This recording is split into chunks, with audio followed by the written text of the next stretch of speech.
Welcome. I hope everybody's had a great week. We are at the another weekly astrology video. If this is your first time joining, welcome. I'm Felicity Fletcher. I'm an avid reader, hopeful author, and practicing witch and astrologer. And this is one of my weekly astrology videos. This specific video is covering the week of Sunday, March 23rd through Saturday, March 29th. And I'm going to apologize ahead of time. We have a lot of astrology to cover. This is probably going to be a longer video, and I will be looking at my notes a little bit more. I couldn't memorize all this, but it's fine. Let's jump into the astrology. So we have something to talk about for every single day this week.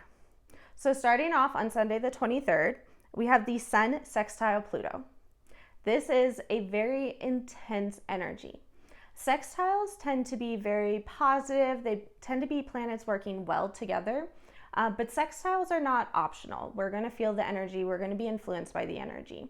Some of the other energies, when the planets are a little bit farther away, like trines, we have to opt into the energy. Sextiles, there's no opting in. We're going to feel the energy. So specifically, we're talking about the Sun, which is the planet of ourselves, but we're also talking about the Pluto, which is a very intense planet. During this time, we're going to feel very determined, and we're going to feel a need to succeed. And this determination, it's going to be deep. It's going to be deep within our skin. It's going to be like an itch that we can't scratch. And we're going to just want to keep going at it. We're going to want to keep trying to scratch that itch. You're going to find that people are very insistent during this time. You're going to find that people have their projects. They know what projects they want to focus on. And those are the projects that they're going to be determined on. And they're going to think that this is more important than anything else because they have this itch. They have this need. They have to get it done. We're going to be feeling it, but we know why we are feeling it. So when this comes to a head, when people start gaining conflict over whose project's more important, what does success look like, we know to be patient that this will work itself out. This time we also will have increased power, and this will be used by a lot of people in forms of manipulation and things like that. We need to be very careful that we are not abusing this power that this energy is giving us. We are not manipulating people, and we also need to protect ourselves from other people. I think we are going to see this play out in a global scale. We are seeing a lot of things that are becoming very intense right now in the political world, in the frame, that sort of frame. And I think we're going to be seeing a lot of people that feel powerful and are abusing that power. So I think that the week is going to start off a little bit rough because of this. We're going to be seeing some things that may scare us. We may be dealing with people trying to overpower us or manipulate us, but we just have to hold on. We have to make sure we are not abusing the power, and we are not getting overwhelmed by this determination and this need to succeed. And we need to be patient with other people who do not understand why this is happening. So that's Sunday. Moving on to Monday. On Monday, the 24th, the first thing that's going to happen is the moon is going to move into Aquarius. This brings with it a very unique and unusual energy. Specifically, I see this Aquarius moon being a lot about improvement. When we're talking about Aquarius, we're talking about societal improvement. Aquarius has a pretty good idea of how the world should work, and if the world was run by them, it would be perfect, that type of thing. And they tend to really, when we're dealing with Aquarius energy, we tend to really want things to be better for everyone, for society. We want things to run smoother just everywhere. So that's a good energy to have right after that Sun sextile Pluto. The other nice thing about this Aquarius moon is people will have intellectual reactions over emotional reactions. If this is a time that you need to give someone some helpful critiques or talk with someone about their job performance, it's a good time to do it while the moon is in Aquarius. They will be able to listen a little bit better. Be ready to also receive constructive criticism during this time as well, because we'll be able to handle it better. We'll be more prepared, and we will listen. We will look at things intellectually and try to figure out how we can fix those. The other thing happening on Monday is that the sun is going to be conjunct Mercury. Quick note, I'll remind you a bunch during this video, but Mercury and Venus are both still in retrograde. So Mercury is going to be conjunct the sun while it is retrograde. Usually when the sun is conjunct Mercury, things are busy. We have a lot of appointments, things are very quick. We think quickly, we do things quickly, just stuff gets done. And that's true to an extent, but with Mercury retrograde, it's going to be easier to get overwhelmed. But with the thing with retrogrades, the thing we have to remember with retrogrades is they're asking us to take a step back and reflect. They're asking us to look at what has already happened and learn from that. So when we get overwhelmed on Monday, it's so important for us to take the time to say, why did we get overwhelmed? Is this something that we can prevent in the future? Or is this something we just need to learn to work through? The other thing with the sun conjunct Mercury, it's a lot about community. So I do think that this is a really good time for us to reflect on who our community is. Who are the people that we're interacting with on a daily basis? How can we help them more? Community is going to be such a big thing that's coming up, and it's something that's going to be huge in the times that we are in. We are in trying times. So this is a really good time to be able to reflect and look, how can we help our community? Who is our community? Also, maybe there's something the community can help us with. So it's a good time to look at that. So we've gone through Monday. We still got a lot of stuff to go. So on Tuesday, the 25th, Mercury is going to be sextiling Pluto. Again, Mercury is retrograde, Pluto is intense. This is an intense aspect. It's going to be all about depth, intensity. I say the word intensity like 20 times every time Pluto comes up. I apologize. Maybe I need to go get a thesaurus, but that's just what it is. It's an intense planet. Usually when Mercury is sextile Pluto, I will talk a lot about doing research, learning things, getting into the occult, getting into the dark side of life. With Mercury retrograde, we really need to do that with ourselves. We need to be looking deep within ourselves. We need to be looking at the dark sides of us. We need to study. We need to do shadow work. Ask yourself the tough questions. Make yourself sit down and answer those tough questions. Write it out. I love shadow work. I love writing the dark side of things out. This is a great time to do that. While we're doing this, it's also important not to try too hard. So don't try to have some elaborate scheme in place for Tuesday. Let things kind of come as they are. Pluto's going to mix things up. It's going to make things intense. It's going to take things out of our lives, regardless of what we do or regardless of how we plan. So don't try too hard. Let things just come up. Follow your intuition. See where it goes. See what it shows you. See what it takes away. Then on Wednesday the 26th, the moon is moving into Pisces. If you have ever listened to any of my work or you have watched any of my other videos, you probably know I am not a fan of the moon being in Pisces. It does not work for my chart. It does not work for me. I try to say positive things each time. So I guess this is a really good time to daydream, have some good daydreams going, just kind of enjoy the stories you tell yourself in your head, get creative with it. Specifically, this Pisces moon, we're going to have a lot of issues with people not wanting to face reality. Pisces has its own sense of reality. Pisces is unicorns and rainbows when the sun isn't out. There's this lack of reality, and it's this unwillingness to face reality. During this Pisces moon, we have to be prepared for other people to not be accepting reality, to be living in their own reality. We are probably going to hear some absolutely crazy things. I hear it all the time. It's probably going to get worse when the moon is in Pisces. We're going to hear some absolutely crazy things. And even though we might have 20 studies that we can show them that prove to them they are wrong, we can't do that when the moon's in Pisces. There's going to be no changing their mind. What we can do, though, is look at our own realities. What we think is reality, is it actually reality, or are we creating our own reality? Is there something we're not facing? Is there a boundary that we're not putting up?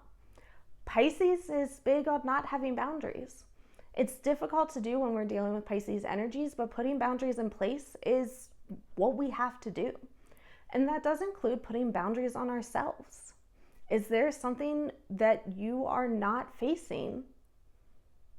And is there a boundary that you are allowing yourself to step over for your own life? You have to confront it. It's not going to be easy. But we have to face reality. So that's Wednesday. Things are about to get even more intense as the week goes on. So Thursday, the 27th, the very first thing that happens is Venus is retrograding back into Pisces. Pisces, lack of boundaries. With Venus being retrograde in there, we are going to see a lack of boundaries in our relationships. We are going to see people from our past being willing to step over those boundaries. We have to keep boundaries. If your ex texts you, do not text them back. Venus is in retrograde. There is a reason they are your ex. The other message I really got with this time that Venus is going to be in Pisces is a rainbow of gray areas. Pisces loves to look at things in rainbows. They love to look at things in colors, that things are not just black and white. But there are times in life where things truly are just black and white, and these are people creating gray areas. So we are going to see a lot of this creation of rainbow of gray areas for people that are not ready to accept things that are black and white. You are going to see people that are very persistent with bad ideas. This is going to have a lot of context in terms of relationships. You're also going to be seeing people buy or invest in things that are bad ideas. We have to watch ourselves while Venus is in Pisces. And we can try to tell our single friend that that person is not a good match for them, but sometimes people just have to learn on their own. Because remember, people are creating these rainbow of grays. People are creating these. They want to hold on to a different reality and a different version than what is actually there. Right after Venus moves into Pisces, it will conjunct Neptune. So that's also happening on Thursday, the 27th, and that's happening at the very, very last degree of Pisces. Very, very, very end of Pisces. This tends to bring up disappointment in our relationships. When Venus is conjunct Neptune, we have these high expectations, we have these high hopes, things look a lot brighter and better than they truly are. And with Venus retrograde, this is kind of here to teach us a lesson. Because what is actually happening? We might be getting our hopes up. We might be seeing a technicolor of just things and excitement and opportunity. But Pisces is retrograde. So it is here to remind us of mistakes we've made in the past. And are those opportunities really good opportunities? We're going to find during this, it's going to be hard to stay grounded in reality. There's going to be a lot of daydreaming. There's going to be a lot of really floaty people. Cloudy minds is a good way to see this. We know why we'll be clouded. We will know how to clear our clouds, but other people won't know that. The other thing when Venus is conjunct Neptune is we have a tendency to overindulge. This means eating too much. This means buying too many things. This means just doing too much of something. When Venus is conjunct Neptune, it's like going into a restaurant and just talking it up. Oh, this food's so good. This is the best food you'll ever have in your life. It's so good. I'm so hungry. I'm going to order 2 plates. And taking one bite of your food and realizing it's terrible, but convincing yourself that it's great and eating all of it till you're sick. So we need to, first of all, acknowledge if something is bad and stop eating it. but also we need to realize that things might not be as they seem. So right after that, on Friday the 28th, we have the moon moving again. So it's moving out of Pisces and into Aries. This moon in Aries is a fresh start. Aries is the start of astrology. It's the start of the cycle. It is us starting the cycle over again. So this is our fresh start. When the moon's in Aries, we tend to have a lot of motivation. We tend to really want to get things done. This is a good time to start a new workout routine because we tend to have excess energy as well. And physical activity is one of the best things we can do for this excess energy. Now, shortly after the moon moves into Aries on the 29th, we are going to have a partial solar eclipse, which is a new moon, a more intense new moon. Anytime that we have these eclipses, we are dealing with a little bit more intensity. And with this being in Aries, we are specifically talking about a time to blaze our own trails. This is a time to stop listening to other people. Take a little bit of that delusional Pisces energy and do what you want to do. Go down your own trail. Create what you want to create. You're going to have the energy. You're going to have the motivation. Let's do it. This is a time to try new things too. If you think you might like something, try it. Go down that trail. You can always turn back around. You can always try a new trail from there.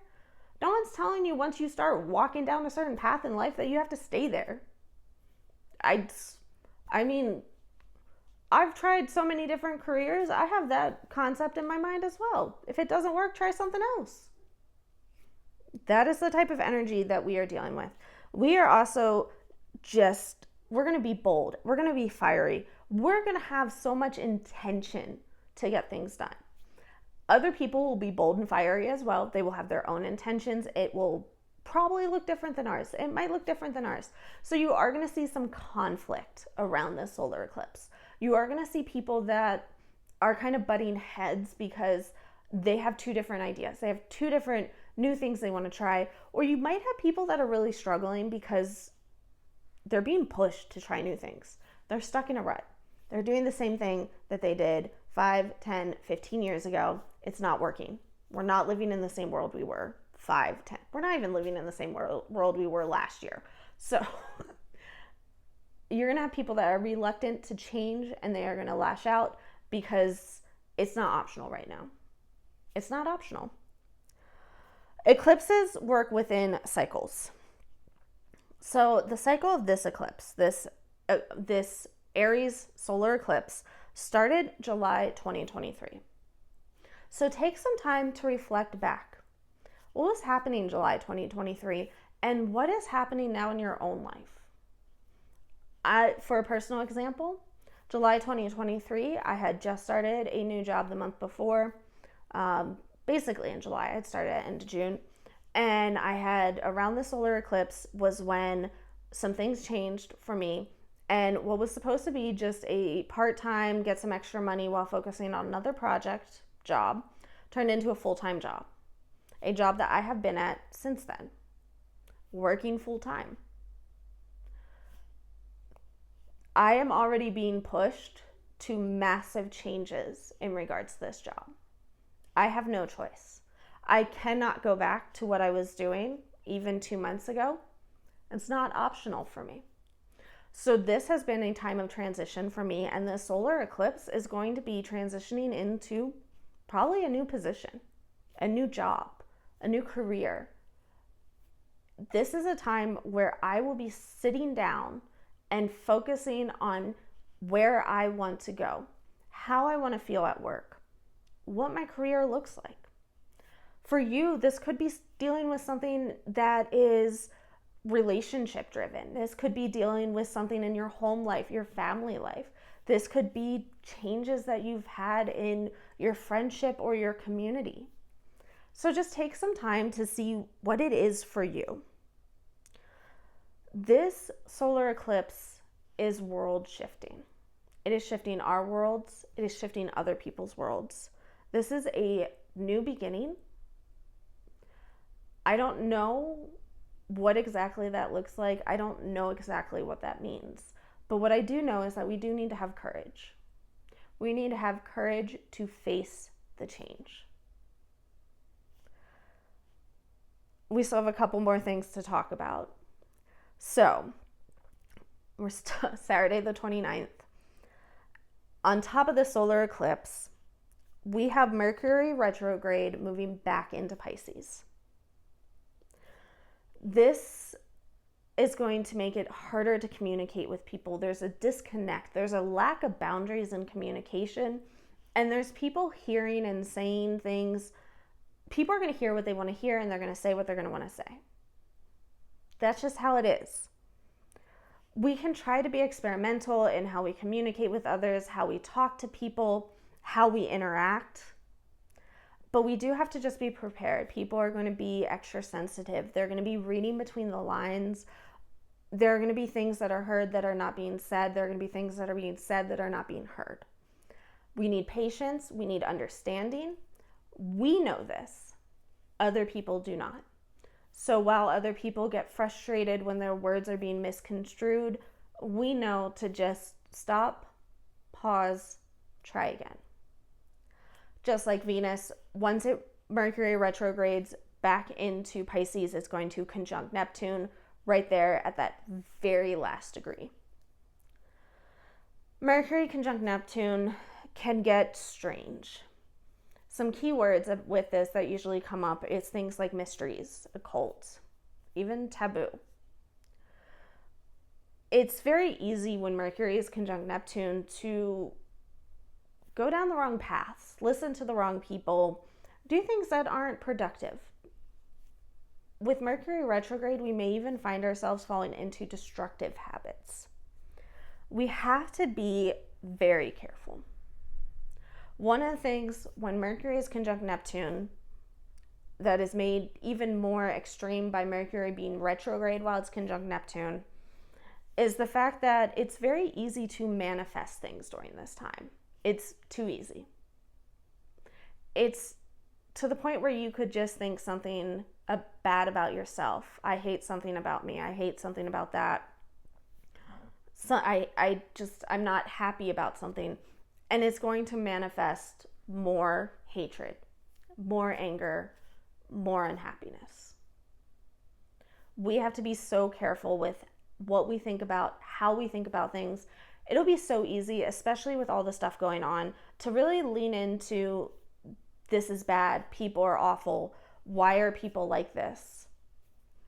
And what we need to do instead is go into it with patience, understanding, so we can manifest more patience and understanding.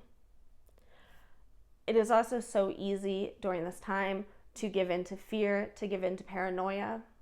I think we are going to be seeing this probably to a pretty extreme degree on a global scale. I don't know if there's conspiracy theorists anymore because, let's be honest, how much were they right about? But we're going to see even more of this. We're going to see just some outrageous, wild takes. We're going to see a lot of misinformation. We're going to see a lot of people fighting over what is misinformation. We are getting back into the science isn't real level of BS. We have to watch ourselves, and that's all we can do. We have to take care of ourselves. We have to make sure we don't fall into fear and paranoia. We need courage. This is not going to be an easy week. There are weeks I'll come on here and I'll talk for 7 minutes about go party, go do this. This is not one of the weeks. I don't know what the world will look like at the end of this week. I do not know what the world will look like on March 29th. I will be doing another video because we already got to start talking about what's happening March 30th, 31st. I don't know. But all we can do is have courage, have understanding, and take this knowledge that we've gained and use it. Like I said, I will be here next week. I hope you have the courage to join me. If you want to support these videos, if you want to try to help keep these videos going, you hear every single influencer in the world saying the same thing, the same call to actions. Subscribe, like, comment, engage. You can do all those things, and I will greatly appreciate it. But in actuality, all I need is to have you come back next week. I'll see you then.